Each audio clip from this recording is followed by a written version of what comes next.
G'day and welcome to The Life Aquatic with Rob.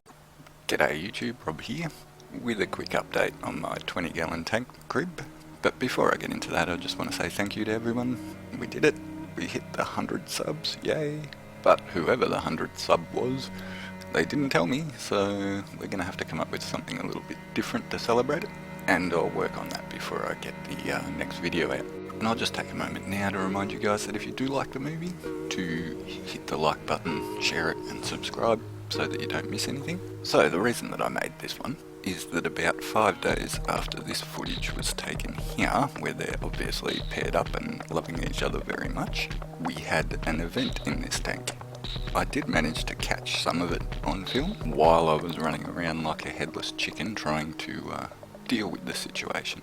And I've decided to leave that footage raw so you can kind of see what goes on when one of these emergencies takes place. But before we get to the raw footage, I'll give you a quick explanation of what actually happened. So, I was sitting in my computer room recording the audio for the last movie when I looked over and I saw the tank and I saw the male Kribb up in the corner. He was incredibly pale and the dark lateral line that runs horizontally down his body was all broken up into what looked like bars. Now my first thought was that I'd messed something up in the instant cycling of this aquarium and that the water conditions were terrible and that I needed to fix them quickly. Then I started looking for the other two fish to make sure that they were okay, and when I found the female in the cave where I expected to find her, she looked absolutely fine, and when I found Henley the bristlenose, he was fine too. So that kind of puzzled me a bit until the female came screaming out of the cave over to the male and just started attacking him. And it was absolutely relentless. She didn't care that I was there, she didn't care that I was tapping on the glass, she didn't care that I put my hand in the tank, until I got really close to her and then she stopped. And well, I guess now's a good time to show you guys that raw footage. And here we have the first piece of raw footage. As you can see, this is pretty much how I found him. It wasn't in this spot, it was on the other side of the tank earlier, but this is what he was doing. You can see here the paleness that I was talking about. You can also see quite obviously that this is a fish that is stressed near to the point of death.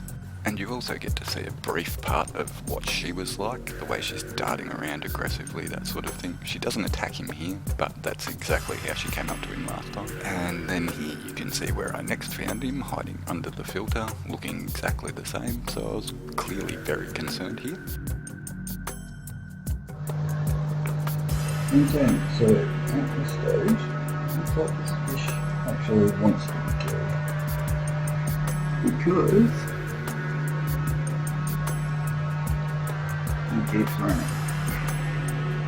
And it's making it quite difficult for me. I have a strong suspicion that the grumpy cow in there has some eggs with her. Hence why she's so insane at the moment.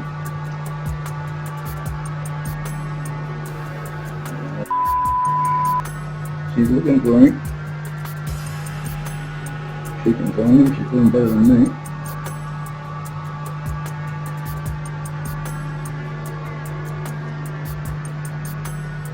As you can see, he's rushed to set up a little tank here for him, if I can catch him before she kills him. It's a bit cloudy and dirty because it's all just been done. I was just going to tip it all from that tank into that tank and then throw him straight from one to the other. But he decided that he'd get away. Had one of those moments where they're in the net and then they're not quite.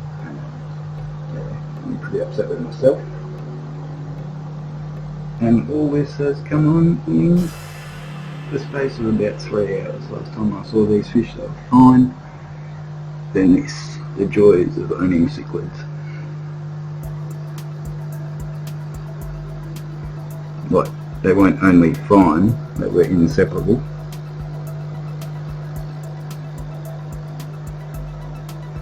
And now she wants to kill him by the look of things.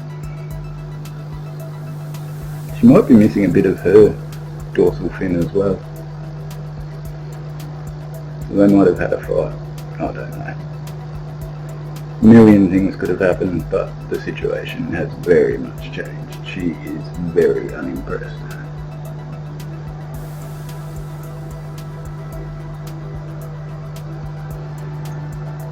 Can't blame him. And when you do, send him outside and catch him. I'm going to put some water back in your tank.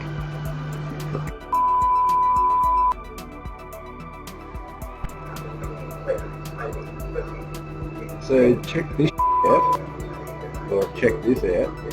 That is the same fish, coloured back up, not stressed apparently at all, and he just came out following the female as if nothing had happened. I've just watched them fight like cats and dogs for the last half hour. Pretty sure she's letting him back in the cave. Domestic. I have no idea. But that is annoying as hell. Look at it done without setting this up right now. Wasn't the plan. Keep it set up just in case. So there's a brief look at what it's like when one of these emergencies happened. This footage that you're seeing here is them 10 minutes after that last footage, and as you can see, the love is back. So during the raw footage there, you hear me say several times I have no idea what's going on. I've thought on it a bit, and I think I have an idea now. I'm pretty sure that they did breed, laid eggs in the cave, and everything went well until they hatched, and I'm pretty sure the male has eaten them and she has absolutely lost her mind, as it is pretty common for Kribbs to eat their first spawn. But as I say in the earlier footage, I really could have done without the stress that night, as all this happened at about midnight, as you know, it usually does.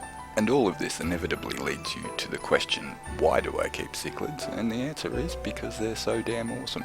They must be awesome because I keep keeping them and this stuff keeps happening. So there we are, not quite as quick explanation of what happened as I thought it might be.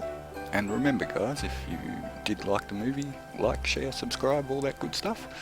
And until next time, look after each other and your fish.